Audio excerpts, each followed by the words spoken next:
Well, welcome back to Vintage Farmhouse Antiques. We've got a very splendid piece of antique china to show you this afternoon. This is a quite substantial platter. It's 18.5 inches in length and just over 13 inches wide. And it dates from around 1905. It's a pattern called Malvern. And of particular note of these pieces was the quality of the engraving on the transfer patterns that were used around the time. The border's very characteristic of its age. Made by A. Jones in Longton. Period of manufacture on this particular pottery and factory marks range from around 1905 through to 1927. Factory had quite a checkered history beyond that time, going into receivership, being relaunched, and eventually coming out of it using the branding from their then pottery location called Palissy to produce quite an extensive range. This period piece with the border, I think, dates from between 1905 and the Great War, probably 1914 at the very latest. Most Malvern pieces date from that period of production, but just look at the quality of the engraving.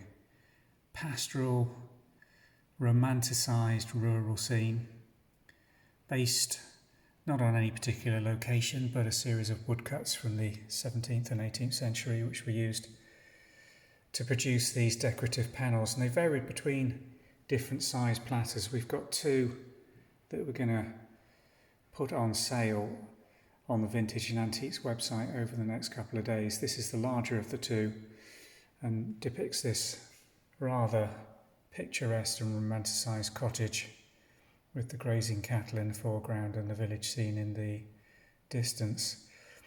Very fine detailing, fine quality piece, lovely shape as well. This isn't a true oval, it's ovoid, but with that deeply serrated edge and with the remnants of its burnished gilt rims just in place, as you can see here. Look at the hatching on the background of this floral decorated border. Absolutely wonderful. Let me show you the china mark on the reverse for this piece. Well, here we are. I've reversed the platter in its stand on this dresser.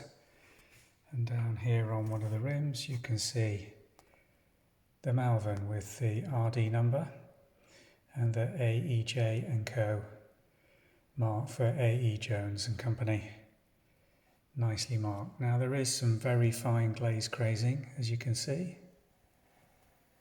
Some wear marks, absolutely as we would expect, pattern-wise for a piece dating from 1905 to 1914. But it's otherwise in very fine condition. No staining, no chips. The glaze is nice and bright. Let me just turn it over again. And the actual transfer is in superb condition and very well applied. These pieces are referred to as grey and white. The overall appearance is quite deceptive. I mean, it is grey and white, the transfer pattern, but it has got that hint of blue in it, and from a distance, certainly in bright sunlight, it does give the appearance of a very fine grey blue in its tone. Very fine piece of English historical porcelain in fine condition, absolutely wonderful for display as a dresser piece. One of my favourite pieces that we've come across over the last couple of weeks. And the description below will have a link taking you directly through to the website listing for this platter. Do have a look at the other one that's also available. Slightly smaller than this, going to be a lower price. Pair of them we'd love to keep together for display for a collection. These are wonderful pieces of English china history. Thanks for watching.